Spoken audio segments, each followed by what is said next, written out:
విజయవాడలోని ఇంద్రకీలాద్రిపై భోగి సంబరాలు అంబరాన్నంటాయి. భక్తులు పెద్ద ఎత్తున భోగి మంటలు వేసి సంతోషంగా గడిపారు. అనంతరం దుర్గమ్మ తల్లి దర్శనానికి వెళ్లారు. అయితే ప్రస్తుతం అక్కడున్న సిచ్యువేషన్ కి సంబంధించిన మరింత సమాచారాన్ని మా ప్రతినిధి కాంతి అందిస్తారు. కాంతి, చెప్పండి, ఇంద్రకీలాద్రిపై భోగి పండుగ వేడుకలు ఏ విధంగా కొనసాగుతున్నాయి?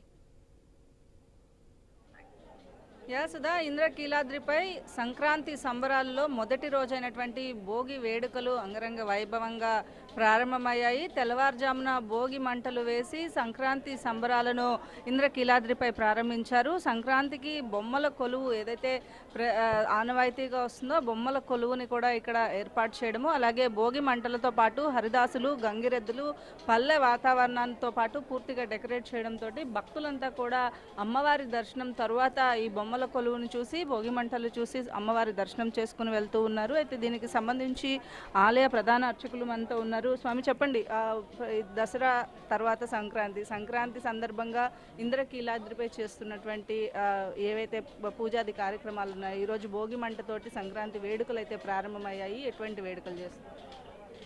జై దుర్గాయ నమః. జాగ్ర స్వప్న సుషుప్తినాం సాక్షిభూతే నమో నమః అని అమ్మవారికి నామాలు. నాకెంతో ప్రీతిపాత్రమైన నామం అది. అంటే అమ్మవారు ఎప్పుడూ మనని గమనిస్తూనే ఉంటారు. అంటే మన జాగ్రత్త, స్వప్న అంటే మనం నిద్రపోతున్నప్పుడు, మేలుకున్నప్పుడు, సుషుప్తి అంటే కన్ను రెప్పపాట, అప్పుడు కూడా మనం తప్పు చేయకుండా ఉండాలి అని దాని ఉద్దేశం అన్నమాట. ఇప్పుడు ఈ దక్షిణాయనంలో సూర్యుడు భూమికి దూరంగా జరుగుతున్న సమయం ఇది. ఈ చలిగా ఉంటుంది. దానికోసమని మనం భోగి మంట అది ఒకటే అడ్డుగా పెట్టుకుంటే అందరూ కలిసి, కుటుంబంలో ఉన్న వాళ్ళందరం కలిసి ఒక చోట అలా ఉండి అన్నిట్లోనూ పాలు పంచుకోవాలి. చలి, వేడి అన్నీ అంటే కష్ట నష్టాలు అన్నింటిలోనూ పంచుకోవాలని చెప్పి అలా భోగి మంట వేస్తాం. అలాగే ఈ 3 రోజులు అత్యంత వైభవంగా మన తెలుగు వాళ్ళు ముఖ్యంగా జరుపుకునే పండగ ఈ 3 రోజులు.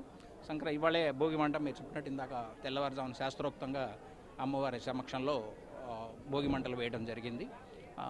తర్వాత ఇది రైతులకు సంబంధించిన పండగ కూడా. ముఖ్యంగా మనం ఒక నేచర్, ప్రకృతి కానీ ఏదైనా కానీ దానికి సంబంధించింది అనమాట. కాలం మారుతుంది, రైతులకు కూడా వాళ్ళ పంట అంతా చేతికి వచ్చే సమయం ఇది. వాళ్ళు సుఖ సంతోషాలతో ఉంటారు. వాళ్ళు ఈ సంబరాలని జరుపుకోవడానికి ఇదిగా ఉంటుంది అనమాట. అలాగే కనుమ అంటే ముఖ్యంగా జంతువులకు సంబంధించింది. జంతువులు అంటే మన పాడి, అది గోవులు అవన్నీ ఉంటాయి. అవి సంవత్సరం మొత్తం వాళ్ళకి కష్టపడి వాళ్ళు బతుకుతున్నైతే దానివల్ల అనమాట. అందుకని దానికి గోపూజ ఇవన్నీ చేసి మన కృతజ్ఞత వాడికి తెలియజేయడం అనేది ఈ 3 రోజులు ఇలా అత్యంత వైభవపేతంగా జరుగుతుంది. దానికి ప్రత్యేకంగా ఏర్పాట్లు అన్నీ చేసాం. ఇంకా ముఖ్యంగా ఇవాళ మా వేద పాఠశాలలో ఇవాళ గోశాల ఒకటి బ్రహ్మాండంగా మంచి చక్కగా కట్టాము. వాటికి ఉన్న అన్ని సౌకర్యాలు కల్పించి అక్కడ అదే ఈరోజు ప్రారంభించబోతున్నాం. జై దుర్గా భవాని.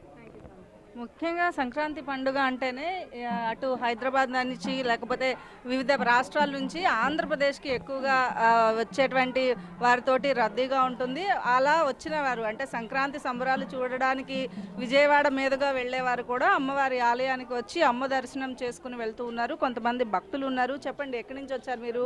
ఎటువంటి ఏర్పాట్లు ఉన్నాయి? అమ్మ దర్శనం ఎలా జరిగింది? ముఖ్యంగా తెలుగు రాష్ట్రాల్లో, ఇరు రాష్ట్రాల వారికి సంక్రాంతి శుభాకాంక్షలు.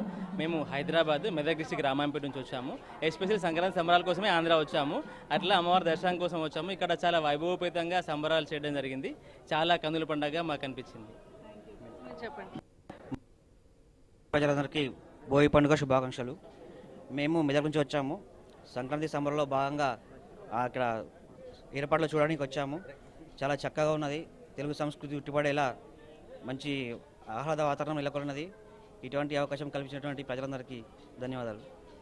ఎంతో భక్తి శ్రద్ధలతో అమ్మవారిని దర్శనం చేసుకుని వస్తున్నారు. అలాగే ఆంధ్రప్రదేశ్లో జరిగేటువంటి అత్యంత వైభవంగా జరిగేటువంటి పండుగ సందర్భంగా భక్తులు పెద్ద సంఖ్యలో ఆలయానికి వస్తూ ఉన్నారు. ఆలయానికి వచ్చినటువంటి భక్తులంతా కూడా ఇక్కడ ఏర్పాటు చేసినటువంటి ఈ బొమ్మల కొలువుని, అలాగే గంగిరెద్దులు, హరిదాసులతోటి, అంటే పల్లెల్లో ఎట్లా అయితే ఈ సంక్రాంతి పండుగను సెలబ్రేట్ చేసుకుంటారో అదేవిధంగా ఈ సంక్రాంతి వేడుకలను నిర్వహిస్తూ ఉన్నారు. వచ్చిన వారంతా కూడా ఇక్కడ ఉన్నటువంటి ఏర్పాటు చేసినటువంటి అలంకరించినటువంటి బొమ్మలతోటి, అలాగే గంగిరెద్దులు, హరిదాసులతోటి ఫోటోలు దిగుతూ ఆనందంగా సంక్రాంతి సెలబ్రేషన్స్ చేసుకుంటున్నారు. ఇక ఈరోజు భోగి సందర్భంగా అమ్మవారి దర్శనం చేసుకుని సొంత ఊర్లకి వెళ్ళేవారు కూడా అటు ఆంధ్రప్రదేశ్లో ఏదైతే రాజమండ్రి తదితర ప్రాంతాల్లో జరిగేటువంటి ఈ సంక్రాంతి వేడుకలను చూసేందుకు ఎక్కువగా భక్తులు ఎవరైతే వస్తున్నారో వారంతా కూడా అమ్మని దర్శనం చేసుకుని సంక్రాంతి సెలబ్రేషన్స్ రేపు సంక్రాంతి కనుమ సెలబ్రేట్ చేసుకునేందుకు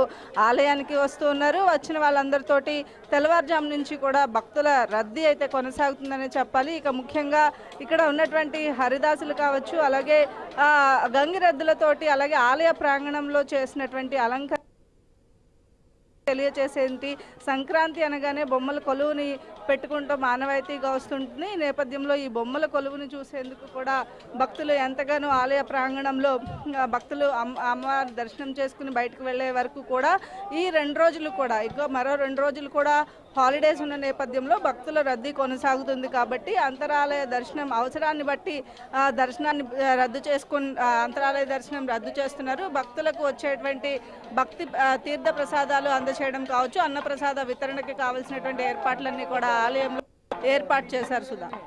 రైట్ కాంతి, థ్యాంక్ యూ.